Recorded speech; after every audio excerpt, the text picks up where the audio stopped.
Crowley had hoped to get his disciples into influential positions in America to influence the masses. One such disciple was former Harvard professor turned drug guru Timothy Leary. Timothy Leary, the defunct Harvard professor, led the drug revolution in the 1960s as he handed out mescaline and LSD like it was candy to the youth. This in turn opened up the hippie youth of the West to the pagan demonic gods of the East, who were also promoted by Aleister Crowley. We can see here that Timothy Leary is under a painting which bears the number of the Antichrist, 666, who is prophesied to rule the world until he's destroyed by Christ at Armageddon. Timothy Leary claimed that he came to the realization that he was to usher in Crowley's new age when he was using Crowley's tarot cards. Leary asked the question, "Who am I and what is my destiny?" Leary claims that he then cut to the Ace of Disc. Robert Anton Wilson declared, "This shows a large disc bearing the Greek letters Megatherion, the great beast." Leary interpreted this to mean that he is Crowley reborn and is supposed to complete the work Crowley began.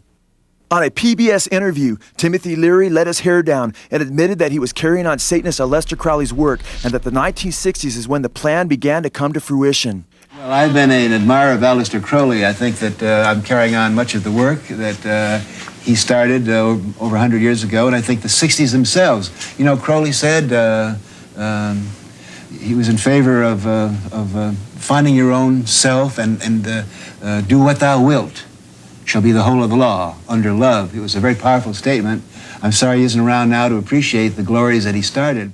As Satan guided Crowley, Crowley declared that his writings were to be, quote, circulated among the young, end quote. Crowley predicted that America would pick up, quote, a few axioms on which a working majority can agree, a few dogmas which it could rally. Do what thou wilt, of course, became do your own thing, and if it feels good, do it in the 1960s. Timothy Leary came up with a few of his own. He looked out at that crowd and he said, turn on, tune in, that's right, and drop out. Turn on, tune in, and drop out. We're turned on, and we're tuned in, and we're very dropped out. Turn on, tune in, and drop out.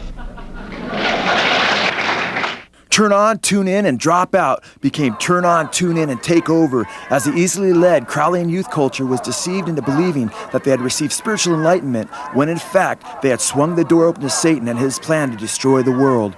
Satan had effectively slipped in his destructive teachings to undermine traditional moral values through the cloak of a supposed anti-materialistic peace movement. Crowley taught that his satanic doctrine should be cloaked under the lie of love, and he believed the youth would fall for it. If Timothy Leary was Crowley's drug guru of the 1960s, Leary dubbed John Lennon and the Beatles as the four evangelists.